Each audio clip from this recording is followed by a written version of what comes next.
Bonjour à tous et bienvenue à Catch Club. On se retrouve pour les résultats de Raw du 11 mai 2020, un épisode avec des surprises, des annonces, des retours. C'était vraiment un épisode spécial de Raw hier soir. Mais d'abord un petit point sur le programme de la semaine et surtout la soirée de vendredi. Car vendredi soir je vais sortir deux grosses vidéos, une sur ma chaîne, la chaîne Catch Club, et également une sur la chaîne L'Univers d'Agius, donc la chaîne de Christophe Agius. D'abord il faut savoir que vendredi soir à 20h vous aurez le droit à mon interview de Sammy Guevara. En effet j'ai enfin pu interviewer Sammy Guevara par Skype, on a mis nos problèmes de côté et on a pu discuter de sa situation actuelle à la AEW, son évolution au sein de Inner Circle et tout ce qu'il apprend auprès de Chris Jericho, et également la situation actuelle aux États-Unis avec le confinement, etc. Donc vendredi soir à 20h, vous avez une interview exclusive d'une superstar actuelle de la AEW qui sera disponible sur Catch Club. Et une demi-heure plus tard, à 20h30 sur la chaîne L'Univers d'Agius, vous aurez le droit à un nouvel épisode de La Clochette. Et ce sera un épisode spécial car vendredi soir, on va recevoir un invité pour la première fois dans La Cloche / La Clochette. Et bien entendu, il s'agira de Philippe Chéreau. Donc vendredi soir à 20h30, vous aurez le droit à un épisode d'une heure de La Clochette, où en gros Philippe Chéreau va nous parler de ses débuts en tant que commentateur de catch pour la WCW, et comment est-ce que Christophe est arrivé en 2000, quels ont été les débuts de leur relation. Donc vraiment vendredi soir, vous avez deux interviews à ne pas rater. Allez, c'est parti, on passe aux résultats de Raw, et il faut savoir que quelques heures avant le début du show, la WWE a communiqué en disant que Becky Lynch allait faire une grande annonce par rapport à sa carrière lors de Raw. Et pour ceux qui ont rejoint le serveur Discord Catch Club, je leur avais déjà expliqué ce qu'allait être cette annonce avant le début de Raw, car tout ça était déjà sorti sur les médias américains. Du coup, Becky Lynch fait son entrée, mais elle fait son entrée avec la mallette Money in the Bank, alors que cette mallette appartient à Asuka. Becky Lynch commence à parler et tout de suite on sent qu'elle est très émue et elle a les larmes aux yeux. Elle explique que ça va être une soirée très difficile pour elle, une soirée triste et heureuse à la fois, puis elle nous explique qu'elle avait demandé aux officiels d'augmenter l'enjeu du Money in the Bank match féminin. Donc là on ne comprend pas trop ce que ça veut dire,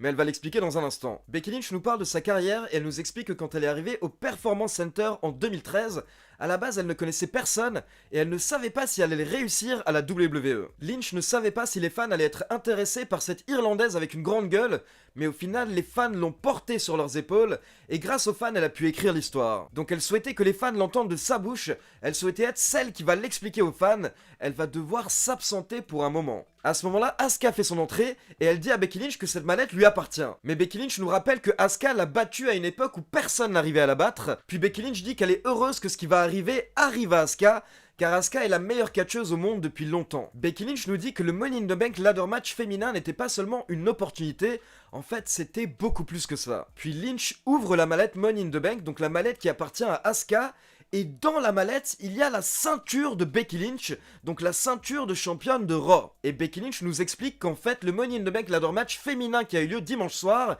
était pour le titre féminin de Raw. Car comme elle vient juste de l'expliquer, Becky Lynch va devoir s'absenter. Du coup, Asuka récupère la ceinture et comme vous pouvez l'imaginer, elle commence à fêter à sa manière. Donc elle crie, elle saute dans tous les sens, elle danse. Donc Asuka est la nouvelle championne de Raw. Et à ce moment-là, on a eu le droit à la plus belle phrase du show hier soir. Un moment qui honnêtement m'a vraiment ému quand je l'ai vu en direct. Car Becky Lynch s'est tournée vers Asuka et elle lui a dit « Vas-y, maintenant tu peux partir être une guerrière. Et moi de mon côté... je vais partir être une mère. » Donc Becky Lynch nous annonce officiellement qu'elle est enceinte. Et comme vous savez, Becky Lynch est en couple, elle est fiancée avec Seth Rollins. C'est-à-dire que le Messi Seth Rollins et The Man Becky Lynch vont donc avoir un petit bébé. À ce moment-là, bien entendu, Asuka était surprise, elle était choquée. Honnêtement, pour le moment, je ne sais pas si Asuka était au courant ou pas de l'annonce de Becky Lynch, car elle avait vraiment l'air surprise dans le ring. Maintenant, Asuka est également une très bonne actrice, donc peut-être qu'elle avait été prévenue auparavant. Et donc le segment s'est terminé avec Asuka qui était en train de fêter avec son titre, pendant que Becky Lynch était en train de retourner en coulisses, et donc elle était en train de pleurer quand elle remontait sur la rampe, et elle a dit à la caméra « Vous allez me manquer ».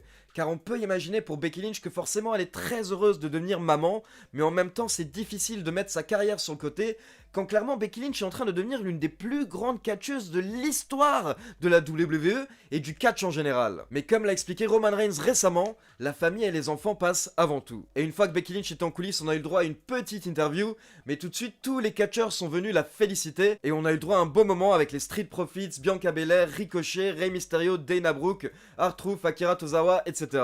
Puis on passe au premier match de la soirée, Bobby Lashley contre Humberto Carrillo, dans un no disqualification match.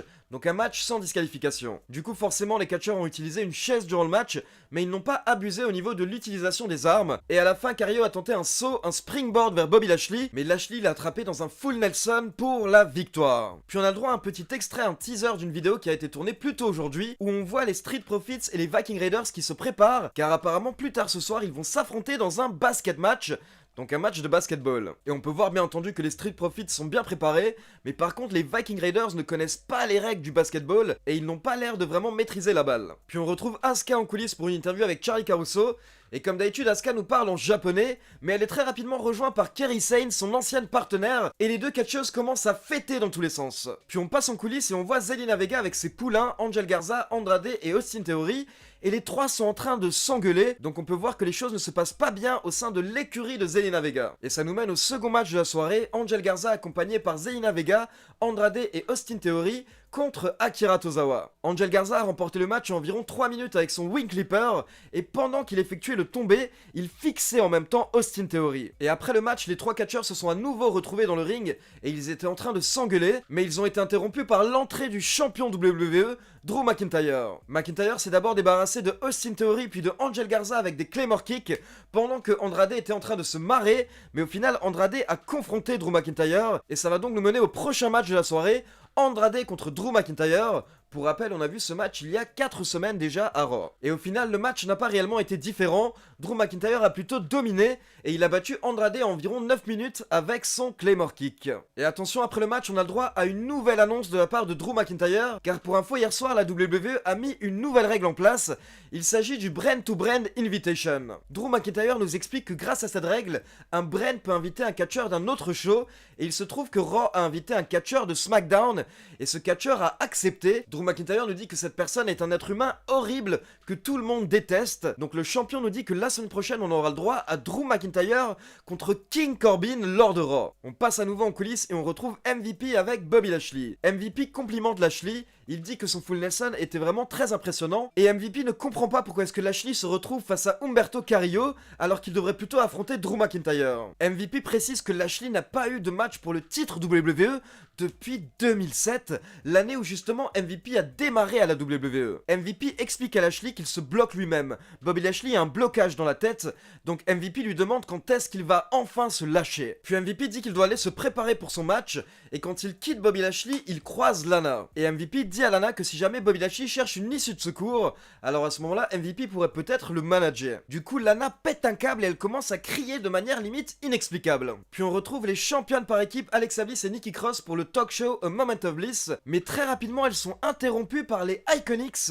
Peyton Royce et Billie Kay qui sont de retour. Les rumeurs annonçaient que la WWE allait peut-être modifier le personnage des Iconics, mais au final elles n'ont pas changé et elles souhaitent affronter Alexa Bliss et Nikki Cross pour les titres par équipe. Mais Nikki Cross a répondu que comme Becky Lynch qui a un bébé dans son ventre, eh bien les ceintures par équipe sont les bébés de Nikki Cross et Alexa Bliss. Donc nous n'aurons pas de match pour les titres par équipe, mais les Iconics annoncent qu'elles ne quitteront pas le ring sans avoir un match.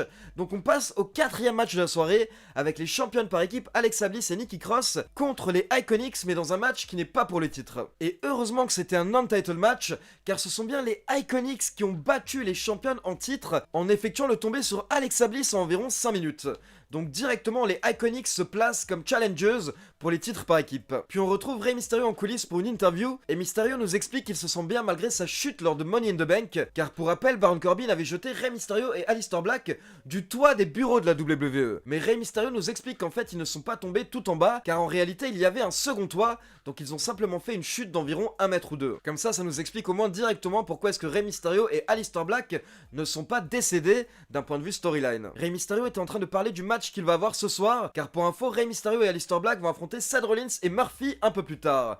Et justement, Rey Mysterio est interrompu par Seth Rollins, un Seth Rollins un petit peu mal coiffé, un Seth Rollins qui a l'air totalement perdu, totalement sous le choc, limite drogué le type. Du coup, Rey Mysterio dit que malgré tout, il félicite Seth Rollins, car c'est l'une des plus belles choses dans la vie que de devenir père. Et c'est la première fois au cours de la soirée que la WWE fait une référence au fait que Becky Lynch et Seth Rollins sont donc bien en couple. Et Rey Mysterio voulait serrer la main de Seth Rollins, mais à ce moment-là, Seth Rollins l'a regardé, il n'a rien dit, puis il s'est retourné et il est parti.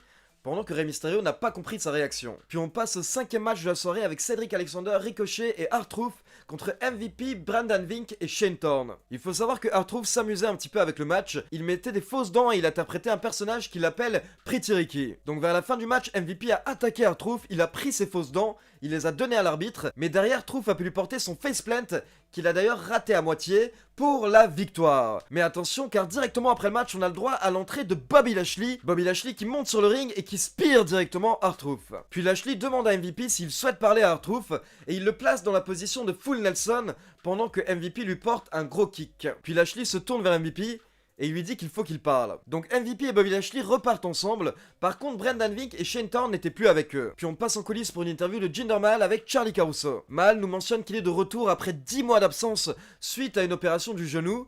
Et il mentionne bien entendu que l'un de ses meilleurs amis est actuellement le champion de la WWE. Et Mahal dit qu'il mérite également d'être respecté, tout comme Drew McIntyre, mais il va prendre une route différente, il va prendre un chemin différent, et cette fois-ci, sa route vers le sommet va être la route d'un héros. Puis on retrouve Charlie Caruso en coulisses qui demande à Shayna Baszler ce qu'elle pense de l'annonce de Becky Lynch. Et on a le droit à une magnifique réponse de Shayna Baszler qui nous dit: mais à quel point est-ce qu'il faut être stupide pour tomber enceinte quand t'es la championne WWE? Baszler dit que Becky Lynch venait de devenir la championne de Raw avec le plus long règne, mais elle vient de jeter tout ça à la poubelle afin de créer un petit parasite. Donc Shayna Baszler nous dit que cet enfant va être nul, il va être pourri, et d'ailleurs elle ajoute un petit pic car elle nous dit: et d'ailleurs vous savez c'est qui le père? Donc bon, tout est dit. Puis on passe au 6e match de la soirée avec Rey Mysterio et Aleister Black contre Seth Rollins et Buddy Murphy. Et encore une fois, quand Seth Rollins fait son entrée, il a l'air d'être un zombie total, sans aucune réaction. Et Buddy Murphy le regarde avec un air un petit peu inquiet. Et il faut savoir que le match démarre avec Buddy Murphy dans le ring, et quand il a voulu faire le tag avec Seth Rollins, il a tendu sa main, mais Seth Rollins ne réagissait pas, il ne bougeait pas, donc Buddy Murphy a dû continuer le match tout seul pendant une bonne dizaine de minutes. Et alors que Rey Mysterio allait porter son 619 sur Murphy, à ce moment-là, Seth Rollins est intervenu, il a chopé Rey Mysterio, et il l'a projeté violemment contre les barrières, ce qui a mené à la disqualification de Seth Rollins et Buddy Murphy. Et à ce moment-là, attention, Seth Rollins a pété un câble, car il a commencé à attaquer l'œil de Rey Mysterio. Et Rollins est allé très loin car il a pris Rey Mysterio, et il a pressé son œil contre le coin des escaliers du ring. Mais bien entendu, je souhaite rassurer les nouveaux fans qui oublient parfois que le catch est scénarisé. Il faut savoir que quand il y a du sang qui sort par exemple de la bouche ou des yeux, à ce moment-là, c'est du faux sang. J'ai déjà expliqué dans une vidéo précédente sur le sang dans le catch que habituellement quand le sang vient du front, quand ce n'est pas une réelle blessure, ce sont les catcheurs qui s'ouvrent eux-mêmes avec une petite lame. C'est un vieux tricks du catch qui date d'il y a des dizaines d'années. Mais par contre, quand le sang provient de la bouche par exemple, ou encore des yeux, à ce moment-là, bien entendu, c'est du faux sang. Mais en tout cas, ça a vraiment rajouté quelque chose, et je vous avoue que même moi, alors que je savais que c'était du faux sang, j'avais du mal à regarder Seth Rollins qui était en train d'écraser la tête de Rey Mysterio, vraiment de manière très violente. Quelques minutes plus tard, justement, on retrouve Rey Mysterio en coulisses avec un docteur et Aleister Black qui est également dans la salle, et on voit Seth Rollins et Buddy Murphy qui souhaitent venir, et Seth Rollins apparemment qui souhaite s'excuser. Rollins nous dit qu'il ne sait pas ce qui s'est passé il y a quelques minutes près du ring, comme si ce n'était pas lui qui venait d'agresser Rey Mysterio. Mais tout ça a énervé Aleister Black, donc il s'est approché, et Murphy s'est mis en face de Aleister Black, et les deux catcheurs ont commencé à se battre et on a eu le droit à une bagarre générale, pendant que Seth Rollins a encore une fois quitté la scène. On passe ensuite au basket match, le match de basket entre les Street Profits et les Viking Raiders. Et en gros, je vais vous expliquer très rapidement ce qui s'est passé. À la base, les Street Profits étaient totalement en train de dominer le match, donc bien entendu, on avait simplement des extraits du match, mais au bout de quelques secondes, on a pu voir que les Street Profits menaient 74-2. Et derrière, ils disent bien joué aux Viking Raiders, mais à ce moment-là, les Viking Raiders répondent qu'ils les ont laissés gagner. Et d'un coup, Eric et Ivar commencent à mettre des paniers dans tous les sens et même des dunks, et ils terminent en disant que peu importe ce que savent faire les Street Profits, les Viking Raiders savent mieux le faire. Et pendant ce temps, on a également eu droit à un petit segment en coulisses entre Shayna Baszler et Natalya. Natalya n'a pas apprécié le fait que Shayna Baszler manque de respect à Becky Lynch, mais Baszler a surenchéri en manquant de respect à la famille Hart et en disant que la Hart Dynasty allait s'éteindre avec Natalya. Ça nous mène justement au 7e match de la soirée, Natalya contre Shayna Baszler. Et bien entendu, actuellement, Baszler est plutôt pushée du côté de Raw, donc elle a remporté le match en environ 4 minutes avec un gros coup de genou sur Natalya, et on pouvait voir que Natalya était vraiment très frustrée par sa défaite après le match. Puis on passe en coulisses et on a le droit à une petite interview de King Corbin. Charlie Caruso demande à King Corbin de s'expliquer par rapport à ce qu'il a fait lors de Money in the Bank, et Corbin dit qu'il a simplement prouvé qu'il est prêt à tout pour remporter un match, puis encore une fois il explique que ce que les gens n'ont pas vu, c'est qu'en fait il y avait un second toit, et que Aleister Black et Rey Mysterio ne sont pas tombés de 10 étages. Puis Corbin Corbin nous assure qu'il a ce qu'il faut pour pouvoir tenir face à Drew McIntyre, car à une période il a porté Drew McIntyre sur son dos pendant un an à Raw. Et on passe maintenant au dernier segment de Raw hier soir et Edge fait son entrée. Pour rappel, c'est la première fois qu'on va voir Edge et Randy Orton depuis WrestleMania 36. Edge prend le micro pour dire que WrestleMania n'était pas la fin pour lui, mais très rapidement il se fait interrompre par Randy Orton. Randy Orton dit qu'il est venu pour dire une chose: félicitations. Il ajoute que le meilleur homme a gagné à WrestleMania 36, puis Randy Orton quitte le ring. Mais d'un coup, Randy Orton s'arrête sur la rampe, il sourit et il remonte sur le ring. Randy Orton dit qu'il a essayé. Il a vraiment essayé de se retenir, car il se disait que peut-être un jour, il pourrait redevenir ami, comme il l'était à l'époque. Mais Randy Orton dit qu'il ne peut pas. Il faut qu'il dise vraiment ce qu'il a dans sa tête.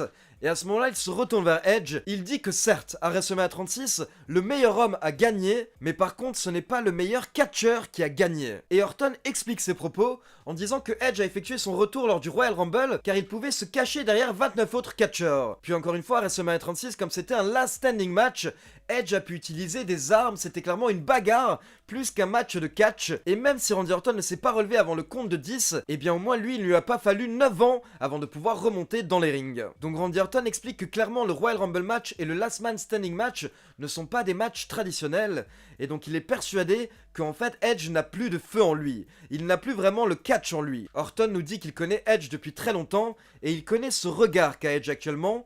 Il voit le doute dans les yeux de Edge. La Vipère nous dit que certes Edge a de l'envie et de la passion, mais ce n'est rien à côté des compétences physiques que possède naturellement Randy Orton. Donc Randy Orton dit que selon lui, la suite est claire et nette.